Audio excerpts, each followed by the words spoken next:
Padre, y del Hijo, y del Espíritu Santo. Amén. Santísima Virgen María, Madre de Jesucristo y Madre nuestra, vuelve a nosotros tu mirada maternal. Defiende nuestra niñez, adolescencia y juventud de todos los males espirituales y corporales. Consérvanos buenos, para que seamos verdaderos hijos tuyos y dignos hermanos de Jesucristo, el cual vive y reina por los siglos de los siglos. Amén. En el nombre del Padre, y del Hijo, y del Espíritu Santo. Amén. Hoy vivirá en mí la fe, por siempre reinará la esperanza. Tus fuerzas me hacen vencer, porque en ti está mi confianza. Tengo tanto que agradecer, porque tengo un nuevo amanecer, por todo lo que me has dado, por lo bueno y por lo malo, porque estoy enamorado. Tengo tanto que agradecer por las cosas hermosas que puedo. Del Salmo 4, versículo 9.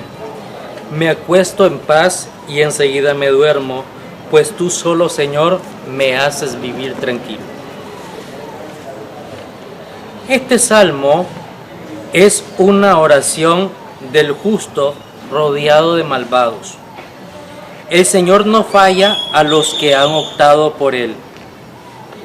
El hecho de acostarse en paz y enseguida dormirse es un acto de fe y confianza ante la divinidad suprema, pues es saber que hay alguien que supera nuestras fuerzas y vela nuestro descanso. Solamente de Dios podemos obtener la mejor tranquilidad. Las distintas dificultades que nos suceden a diario nos desestabilizan, dificultades que incluso nos desestabilizan nuestras emociones. Pero si confiamos en aquel que nos ama incondicionalmente, las fuerzas desgastadas en el camino serán recargadas con ayuda de su Santo Espíritu. A continuación les dejo con la clase del día.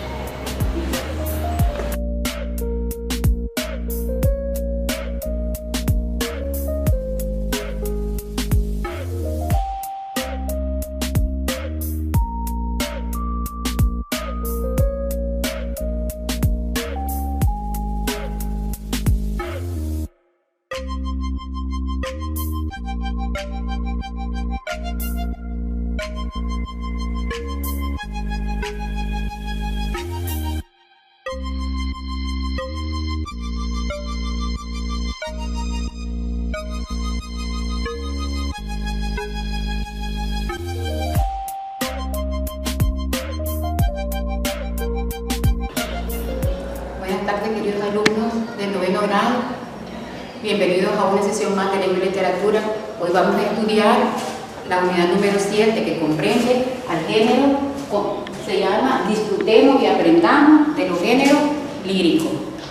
Vamos a ver cuál es el indicador de logro, que comprende los textos líricos, empleando como criterio el conocimiento sobre las características de este género. El contenido son los textos líricos. Bien, yo quiero que ustedes recuerden que yo ya les he dicho dónde se inicia la poesía lírica. La poesía lírica se inició en Grecia, en la época de la vendimia o bacanales. Ahí empieza todo, y después los poetas, que en ese momento no se llamaban poetas, sino que se llamaban aedas, así se llamaban a los poetas. Por ejemplo, Homero era un poeta, es el que escribió la Ilíada y la Odisea. La Ilíada y la Odisea son poemas, pero a medida que se va evolucionando, la gente lo ha transformado como que fuera un libro, como que fuera una novela de libro, pero eran un poema. Es un poema que consta de como de más de 1000 y pico de versos, pero después ha venido evolucionando. Entonces, fíjense bien, ¿pero por qué se llama poesía lírica? Porque en aquella época los poetas se subían en un estrado y estaba una persona con una lira lira, entonces ellos entonaban, ellos sonaban la lira y ellos hablaban de sus poemas. Entonces ahí es donde se deriva, por eso, poesía lírica, porque era por medio con la lira, que la música era por medio de la lira. Ellos hablaban, ellos daban su poesía. Bien, entonces les decía yo que cosas son los textos líricos. Entonces viene de la poesía, ¿verdad? Entonces la poesía, ¿qué cosa es? ¿Cómo se define la poesía? Se define como la expresión de los sentimientos por medio de la palabra. Entonces la poesía se define como la expresión de los sentimientos por medio de la palabra. Y este género se caracteriza ¿por qué? Por la subjetividad del autor. ¿Qué significa subjetividad? Subjetividad es como de sentimiento. Entonces cada quien expresa su sentimiento. Si por ejemplo una persona está triste porque alguien está enfermo, un familiar o se falleció, entonces y es poeta, esta persona escribe poesía triste, entonces se llama poesía lírica, lírica del dolor. También entonces también está la poesía lírica, de la que escribe cantos, la que escribe himnos, por ejemplo los salmos. Esa poesía lírica se llaman odas, son como por ejemplo el himno de Nicaragua, es una poesía que se llama poesía lírica, es una oda, es un canto. También está la lírica del dolor, la lírica de la indignación, la lírica del amor, que son las canciones. La lírica del amor son las canciones, muchachos. Bien, entonces antiguamente ese es el nombre que se les daba y se clasifican la poesía lírica, de amor, de dolor, de sentimiento, de angustia, todo está dependiendo de que, por ejemplo, hay personas que escriben poesía cuando ya se van a morir y dicen, esta poesía yo quiero que me la pongan en mi ataúd, que se llama epitafio, ¿no? Se pone allí, ustedes van ahí a los cementerios, entonces están unos epitafios que las personas escriben allí, lo que ellos quieren que esté plasmado ahí en su tumba. Todo eso es poesía, ¿no? Entonces yo les decía que a medida que se evolucionando, primero empezó en Grecia la lírica, fue evolucionando, llegó a Europa, a España, porque es el que nos compete a nosotros. ¿Por qué nos compete a España? Porque habla el idioma español y ellos son los que influyeron en nosotros, los que estamos aquí en América hispana, hablamos español, entonces nos compete estudiar a esos grandes. Entre los grandes poetas líricos está Gustavo Adolfo Bécquer de España. Ese es uno de los grandes escritores líricos, además de otros que después yo les voy a ir hablando. Está Gustavo de Berceo, está Juan Inés La Cruz, pero esa creo que es de aquí, de México.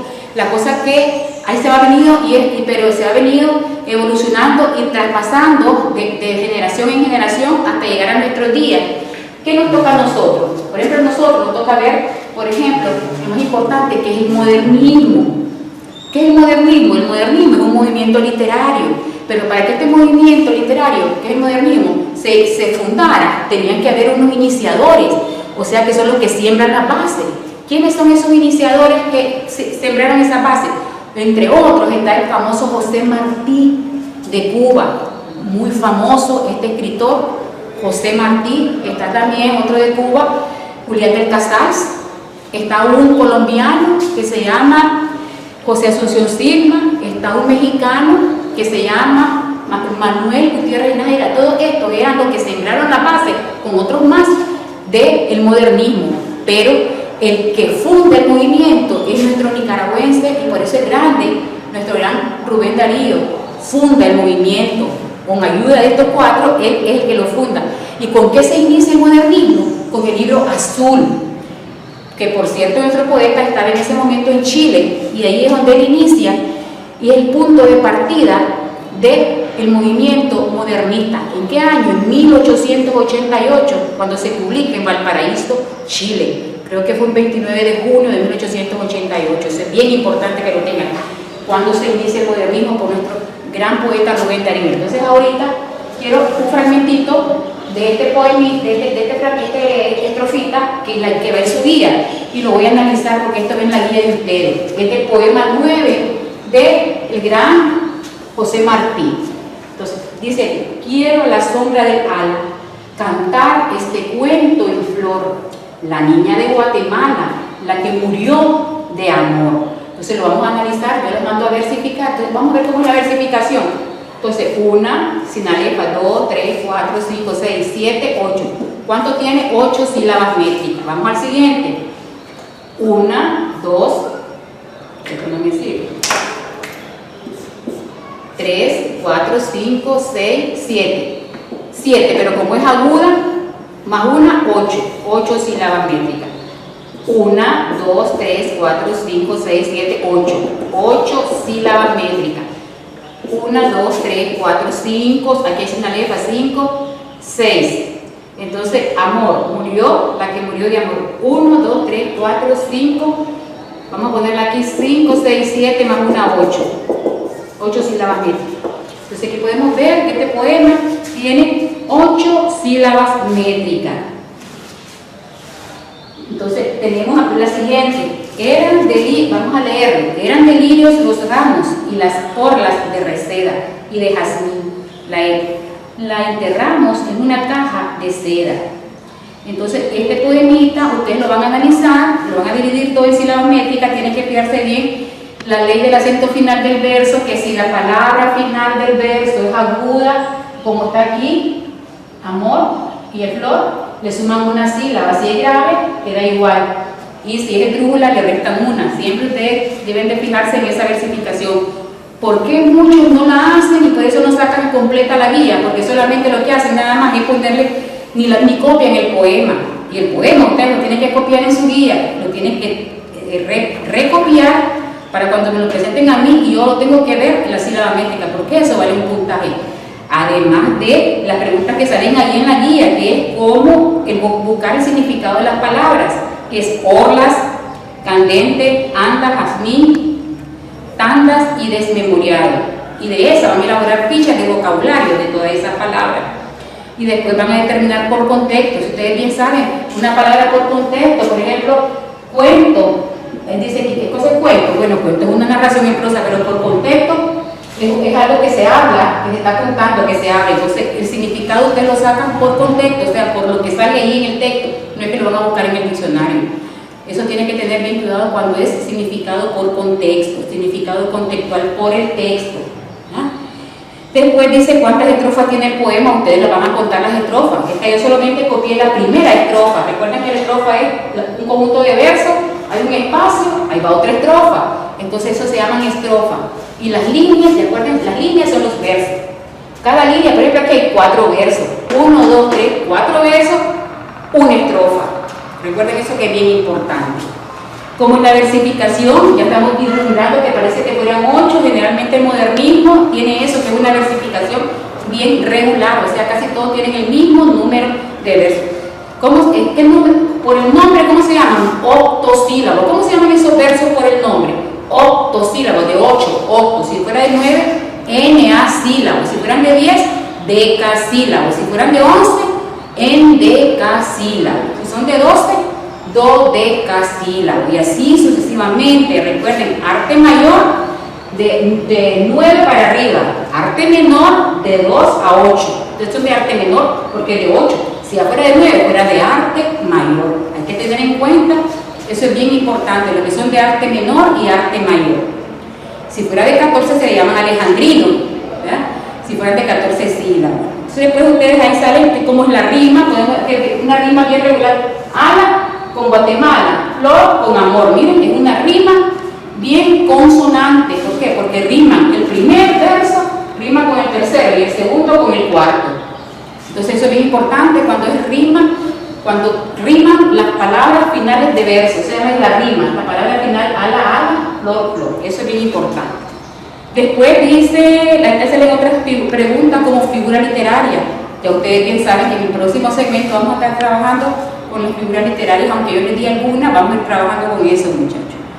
Entonces yo espero que estudien, nos estamos viendo, si Dios quiere, en el próximo segmento. Y recuerden lo que yo siempre les digo, muchachos, que eso es bien importante, aunque les aburra, pero es verdad, que ustedes bien saben, que el que es obediente nunca se equivoca, el que se equivoca es el que lo manda a hacer algo, pero ustedes si lo hacen, no se equivocan nunca.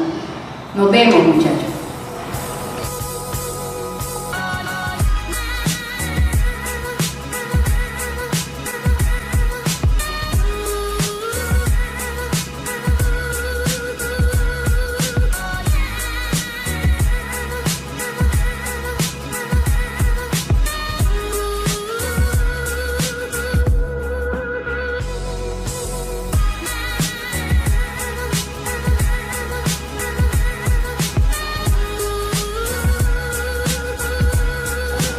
Bienvenidos, buenas tardes, queridos estudiantes, al nuevo encuentro de la teleclase de matemáticas de noveno grado. En la clase pasada, nosotros estudiamos lo referente a los criterios de semejanza de triángulo. Fueron 3 criterios. El primer criterio es el criterio de semejanza ángulo-ángulo.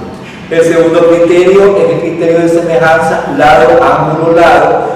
Y el tercer criterio de semejanza de triángulo es lado-lado-lado.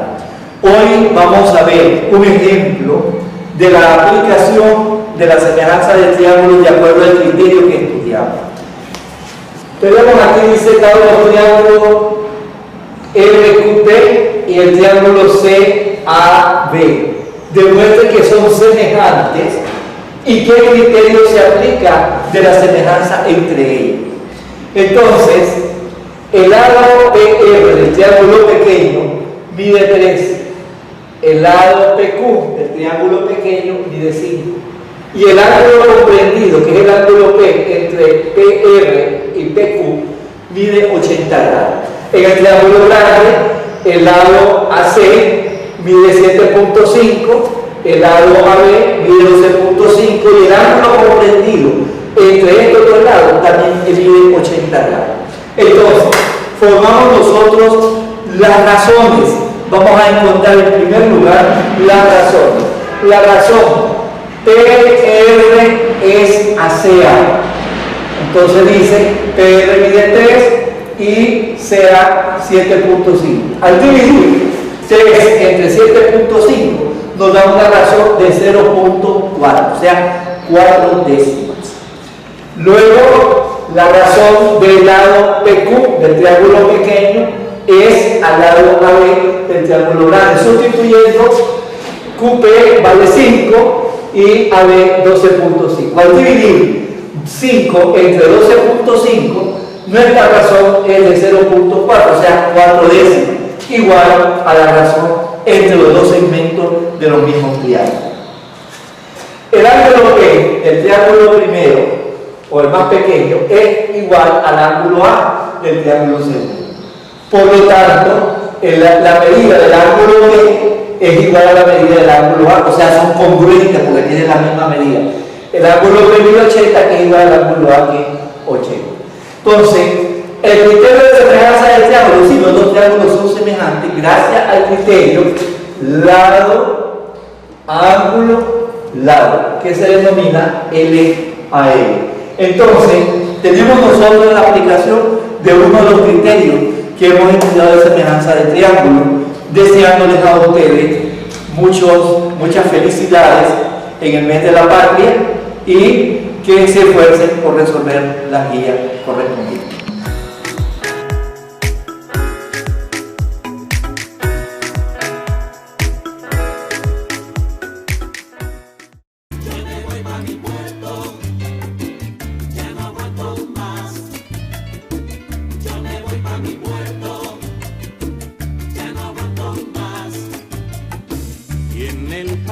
Central, iré a ver al de entierro de pobre y después esperaré que el cabezón me dé las 12. Ya me voy pa' mi puerto, ya no aguanto más. Bahía de Corinto, Bahía de Corinto, Bahía de Corinto.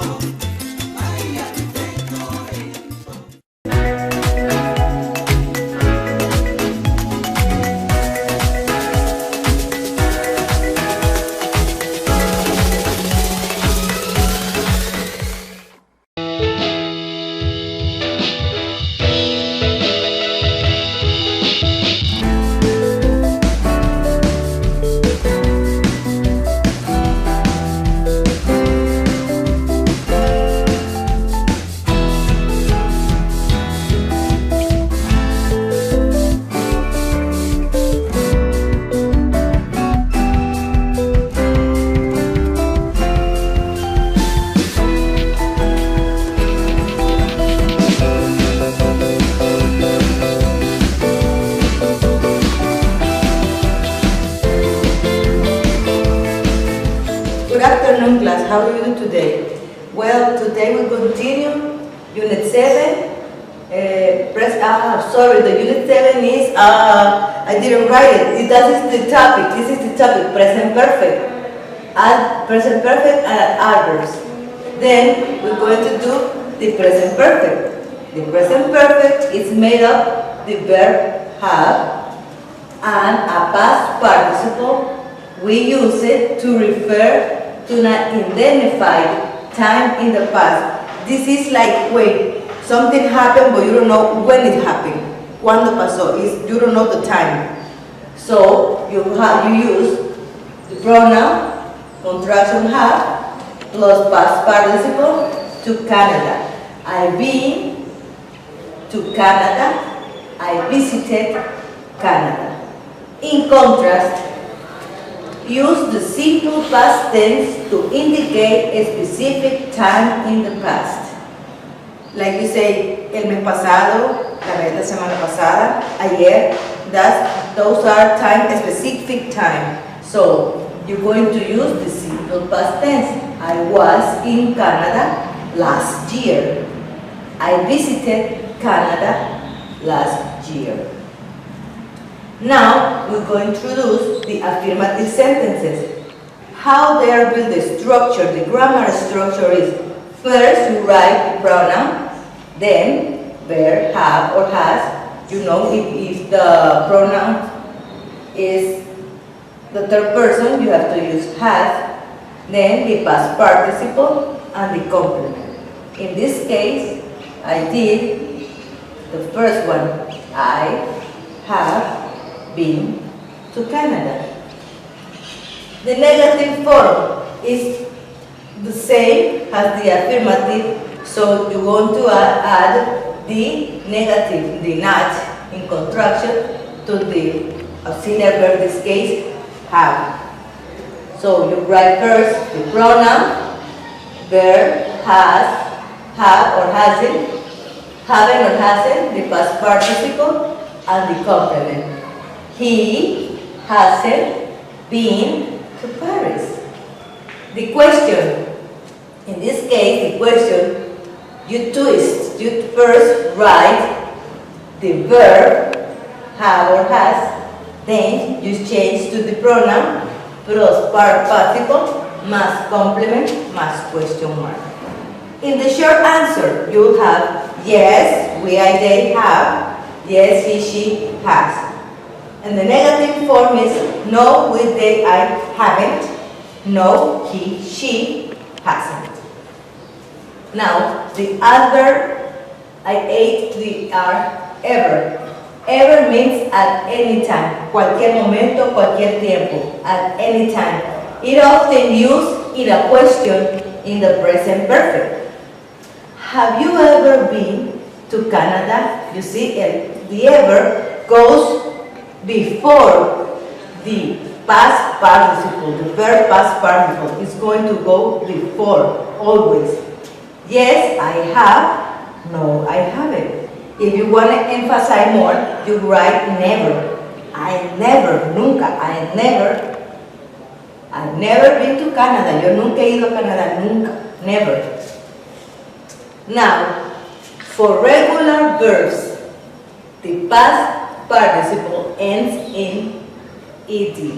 Remember that we have irregular verbs that you have to write it in different way, and we have the regular verbs that they always finish in ed. So, a list of irregular past participle at page 109 of the student book. Now, I'm going to help you with some of the exercise, then you finish them. You see we have 5, but you have 8, so you have to finish them. The first one says, choose the correct form of the verb. My parents to Japan in 2000. This is a specific time. If we do a specific time, you know that is simple past tense. So if is past tense, you're going to circle. You're going to circle when my parents went to Japan in 2000. We have what I explained, the present perfect, and we have never. So you first have I, the pronoun, the verb, the adverb never, and then you're going to use the past participle, the verb in past participle. So it's swam in a river. I have never swam in a river. Again, in this case is the question. So if you have first have, you know that is a question, and you have a question mark here. So first you have, then the pronoun, the adverb ever, and you know that this adverb goes before the past participle. In this case, ate is the past, and in this case, eaten is from the past perfect. Goat is a goat. 4. This is the prettiest song in my life, all her life or all his life. I don't know if a girl or it's a boy. So you don't have a specific time. So you know that you're going to use the past participle because you don't have a specific time. So this is the prettiest song I have ever I have heard in my life. Then number 5, the food was delicious. That you ate already the food. You eat it right now. Was delicious.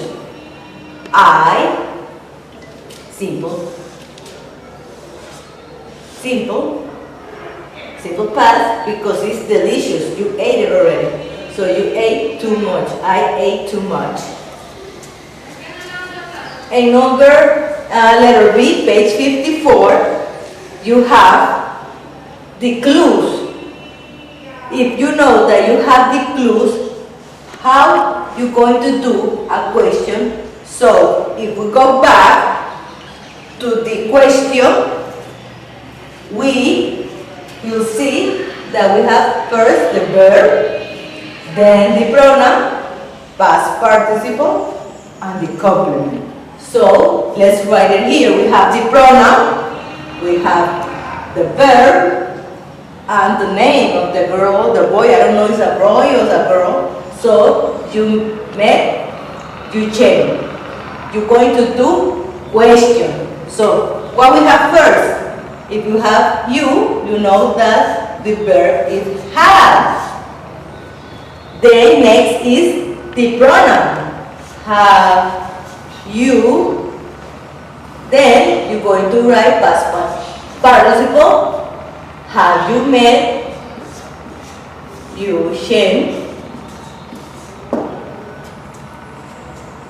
Then here again is a girl, so it's one, she. So has Mary put on makeup. Now in this part, I will write only one question. The number 1, we have an example with a picture that is a gorilla. And in this one, the first one is a sushi. On the book, you have it. Have you ever seen a gorilla? No, I haven't. Yes, I have. I saw one at the zoo. This case is they ask him to ask an answer. So you're going to do the question and then you're going to answer. I will do it and you will see how I'm going to do it.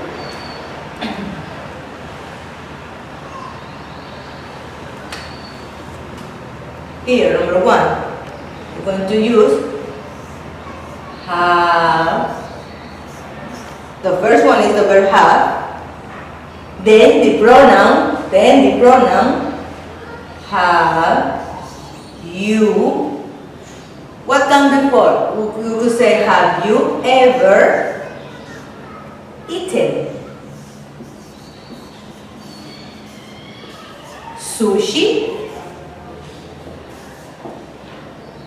If you want to say yes, you will say, yes, I have, or no, I haven't. I prefer to write both, affirmative and negative, because I want you to practice. So, okay, at this time, if you feel that you didn't understand, come to school and I will help you. See you next class.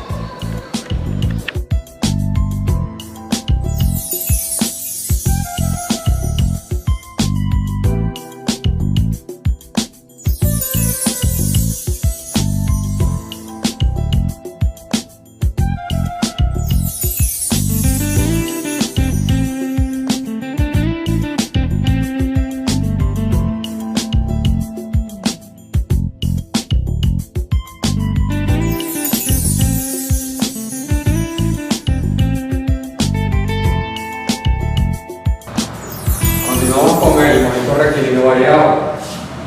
Tenemos un ejercicio, un móvil, viaja con velocidad de 15 metros por segundo y aceleración de 4 metros por segundo cuadrado. ¿Qué distancia habrá recorrido al cabo de 20 segundos? De acuerdo a la información, una vez que se efectúe el análisis, indicamos que corresponde a un momento requerido diferente variado. Indicamos los datos en el gráfico. Recuerden de que estos ejercicios se resuelven haciendo uso de la estrategia de solución, la cual, el primer paso es comprensión del problema, que consiste en trasladar toda la información a un gráfico. Entonces aquí vemos en el gráfico un móvil con una velocidad inicial de 15 metros por segundo, una aceleración de 4 metros por segundo cuadrado. Tenemos que buscar la distancia y nos proporciona el tiempo. Luego, al segundo paso, escribimos nuevamente los datos que conocemos a velocidad inicial, aceleración y tiempo. Luego escribimos qué es lo que vamos a buscar, que está dentro de lo que desconozco, que en nuestro caso es la distancia recorrida. Tenemos la expresión a utilizar, distancia es igual al producto de la velocidad inicial por el tiempo más el producto de 0.5. En la expresión aparece un mega, pero para facilitar el cálculo lo reemplazamos por 0.5. Aceleración, tiempo al cuadrado. Y no hay que confundirse, nosotros ya deben de aprender ya a interpretar una ecuación. Sabemos que en una ecuación aparecen letras y aparecen signos. Entonces, el signo me está indicando que una vez que multiplique esto y multiplique acá, lo tengo que sumar. O sea, no sé, porque a veces algunos tienden a confundirse, porque la misma expresión nos indica si tenemos que sumar, si tenemos que restar, si tenemos que multiplicar, si tenemos que dividir. Por lo tanto, aquí no vemos ninguna información que tengamos que dividir, todo es suma y multiplicación. Sustituimos los datos, hay que cancelar y eliminando la unidad de dimensión, porque recordemos que la distancia se expresa en metros. Al final obtenemos que la distancia de la que buscamos es 1100 metros. Luego, recuerden que en la guía solicitan elaborar gráficos, procedemos a elaborar el gráfico y debemos de buscar una manera de simplificar los procedimientos, que no vamos a ir trabajando un segundo, 2 segundos, cada 20. Por ejemplo, aquí yo elegí 5, cada 5 segundos, 5, 10, 15 y 20. Entonces, después hice la operación, al cabo de 5 segundos, la distancia recorrida es 125, a los 10 es 350, a los 15 es 675 y a los 20 es 1100. El gráfico, como ustedes habrán observado en la guía, es una parábola, así que tenemos un gráfico de la distancia en función del tiempo, que es una parábola. Y luego, recuerden que finalizamos con el análisis. ¿Qué es lo que vamos a escribir? Bueno, vamos a escribir que la distancia recorrida por el móvil al cabo de 20 segundos es de 1100 metro. O sea, aquí finalizamos.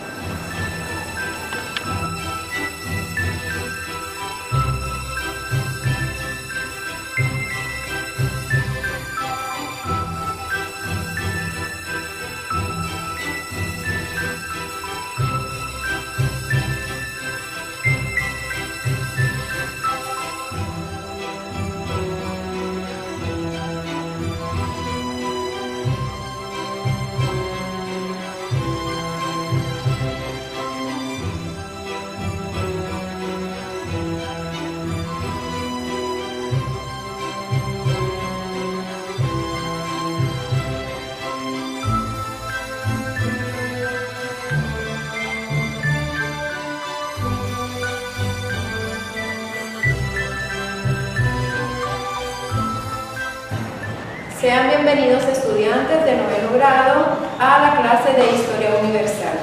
El día de hoy daremos continuidad a lo que hemos estado aprendiendo en días anteriores también, que es lo de las civilizaciones agrícolas. En esta ocasión hablaremos de la China antigua. Estas civilizaciones agrícolas todas tienen una característica en común, y es que todas se desarrollaron a la orilla de grandes ríos. Es el caso de China, la cual se desarrolló en las riberas de dos ríos grandes, como fue el río Huanghe o río Amarillo y el río Yangtze-Kiang o río Azul. Empezaremos con lo que son las características políticas de lo que fue la China antigua.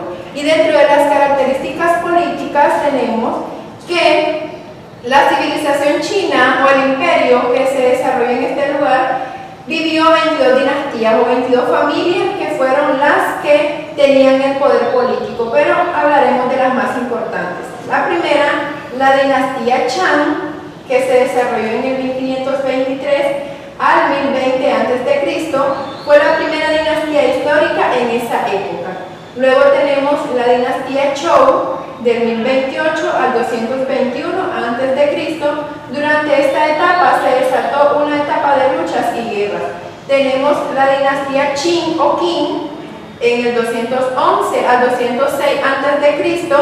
fundó el imperio cuando el príncipe de esta región triunfó por las armas y adoptó el nombre de Qi Huangdi, que esto significa el primer emperador. Y la última dinastía, la dinastía Han, en el periodo del 206 al 220 después de Cristo, esta consolidó y extendió al imperio chino. Por otro lado, también tenemos lo que son las características sociales. Como las demás civilizaciones, también China estaba de forma jerárquica. Tenemos las características sociales. Y la primera característica social, el primer grupo social, era la aristocracia o nobleza. Esta la conformaban los miembros de la corte imperial, los grandes propietarios de la tierra y los altos oficiales del ejército. Como segundo bloque social tenemos a los mandarines. Estos formaban el sector dirigente y transmisor del confucianismo oficial. El confucianismo es un tipo de religión. Luego tenemos los artesanos y comerciantes. Estos artesanos y comerciantes eran controlados por el gobierno, se les impedía un creativo desarrollo de sus actividades. Luego los campesinos, algunos eran pequeños propietarios comunales, otros arrendatarios y muchos siervos. Formaban la mayoría y la masa trabajadora del país. Y por último, los esclavos. Estos eran numerosos, constituidos por prisioneros de guerra y hombres que vendían su libertad o eran vendidos por sus padres para pagar sus deudas.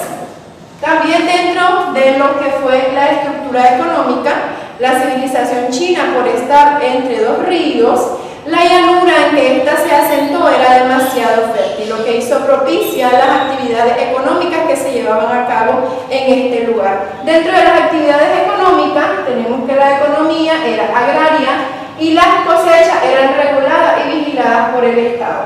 Se cultivaba principalmente arroz, trigo, mijo y cereales. También hubo como actividad económica la explotación y fundición de metales. Y también el comercio de la seda fue activo. Luego tenemos el comercio y la artesanía que se desarrollaron muy poco. Una de las partes importantes de la civilización de la China antigua fue los aportes culturales o legados que dejaron para las futuras generaciones. Dentro de estos legados culturales tenemos algunos que aún están totalmente vigentes. Y tenemos lo siguiente, que ellos se cultivaron en las matemáticas, utilizaron el sistema de numeración decimal e inventaron el ábaco. Conocieron de astronomía y de medicina. También inventaron el papel, la pólvora, la aguja imantada, la cual era la brújula, y que estos inventos hicieron propicio el descubrimiento del continente americano. Y la religión fue uno de los grandes aportes culturales, legados que dejaron para el mundo, tres de las religiones que ellos tienen que son las más importantes: el taoísmo, el confucianismo y el budismo. Ahora vamos a observar en pantalla cada uno de estos inventos que dejó la civilización china. No me queda más que agradecerles por su amable atención y recordarles que el ejercicio que tienen en su guía de autoestudio, en el cual plasmarán o reflejarán mediante dibujos los legados culturales de la civilización china, ustedes pueden fácilmente apropiarse y también apoyarse con los dibujos o las imágenes que pasaron en pantalla. Muchísimas gracias y nos vemos en un próximo encuentro de Historia Universal.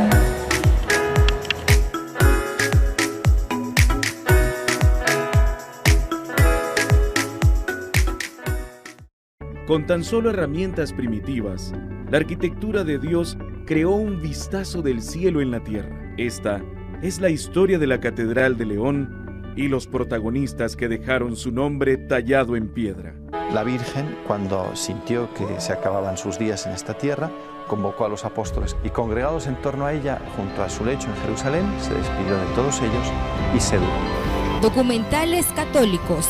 Todos los días, 10:45 de la mañana, solo por Libnum Crucis TV, acompañando tu fe al servicio de Dios. Señor, te pido, haz que todos seamos felices. Haz que no dejemos de soñar y de esperar. Masacrar de esa forma a una niña.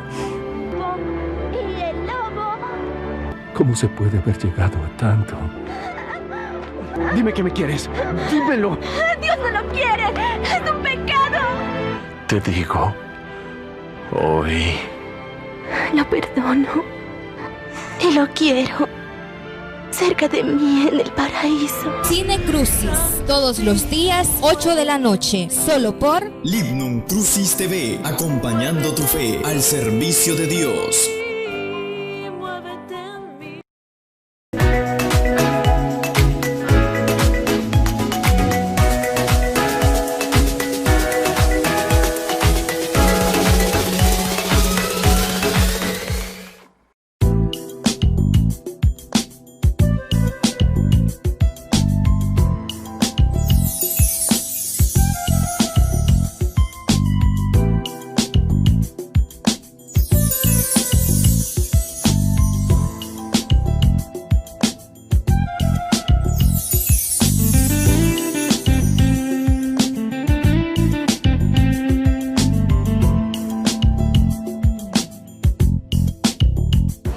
Queridos estudiantes, en esta ocasión hablaremos o de alguna otra manera volveremos a retomar lo que es el tema respecto a lo de la situación, ¿verdad?, actual que estamos viviendo en Nicaragua a nivel mundial sobre lo que es el COVID-19.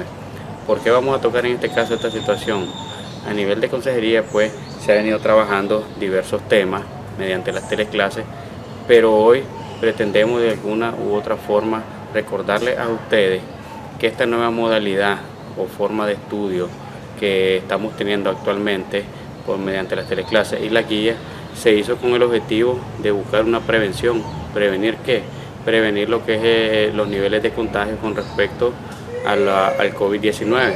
Entonces, ¿qué es lo que sucede? En esta ocasión lo que quiero es darles a ustedes un mensaje para que de alguna u otra manera hagamos conciencia de que independientemente de que quizás observamos de que a nivel mundial o a nivel nacional aparentemente el nivel de contagio ha venido disminuyendo un poco, no podemos bajar la guardia.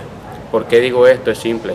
Recordemos que según las experiencias en otros países del mundo, muchos han intentado o han regresado a una aparente normalidad, y que esto ha traído como consecuencia que de alguna u otra manera han habido rebrotes, casos de rebrote. En el caso de Corinto, ¿verdad? Lógicamente hemos vivido una situación que la hemos ido pasando, la hemos ido asimilando, y ustedes no han sido la excepción con este cambio de hábitos de estudio. Yo sé que ustedes de alguna u otra manera siempre tienen sus amistades, tienen sus grupos sociales, pero cada vez que nosotros salgamos, por favor, recordemos siempre llevar o tener, mejor dicho, esas medidas sanitarias que de alguna u otra forma nos van a ayudar a prevenir. Sabemos de que esto del COVID no es algo que dependa única y exclusivamente de nosotros, pero en el aspecto de la prevención sí jugamos un gran papel fundamental, porque si nosotros somos capaces de por lo menos hacer conciencia sobre todo, vamos a ser capaces de alguna u otra forma de reconocer que nuestro aporte e incluso hacia las demás personas es fundamental, porque muchas veces pongámonos a pensar por un segundo, ¿qué pasa? Hay mucha gente que está tomando sus medidas, pero quizás hay otras personas que no toman sus medidas, y aquel dicho que dice, a veces uno se cuida, y a veces termina pagando el que se cuida por el que no se cuidó.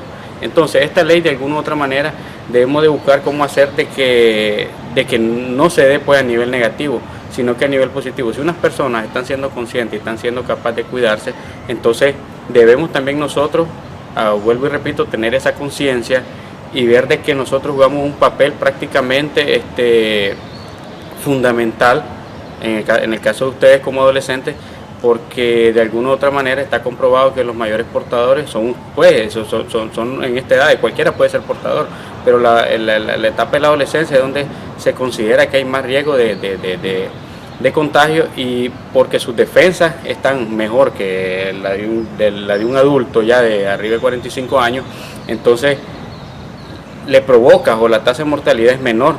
Entonces, cada vez que nosotros salgamos, recordemos, por favor, tener esas medidas. Incluso cuando nosotros vengamos a nuestro centro de estudio a indagar algún maestro, a indagar alguna información a la biblioteca, a hacer una consulta de cualquier tipo, siempre también seamos conscientes de tomar esas medidas de precaución, porque recordemos que entre más tomemos esa medida, tenemos mayor probabilidad que de alguna u otra manera el contagio no se dé, que al final es lo que se pretende o se pretendió de parte del centro, y por eso fue que se dio la suspensión de clases. Y sé que de alguna u otra forma ustedes se han venido adaptando, que aunque ha sido difícil y ahora ya quieren andar en las calles, por así decirlo, en ese aspecto, porque es algo normal, pero tenemos que darnos cuenta de que no podemos hacernos los ciegos y solo tomar algo como que ya no está pasando nada.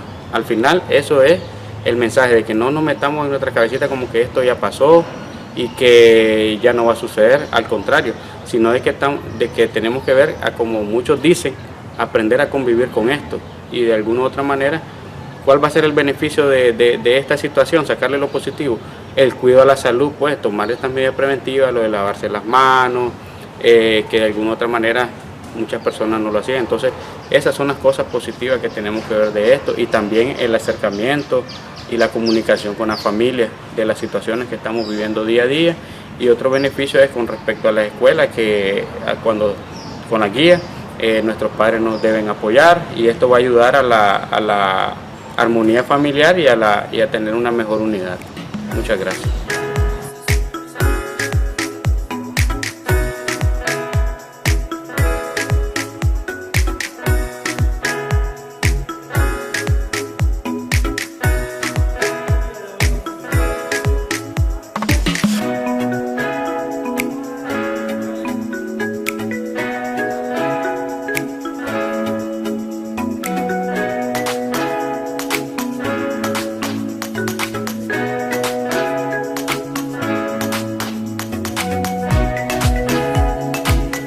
Educando con Cristo, la nueva plataforma de estudio.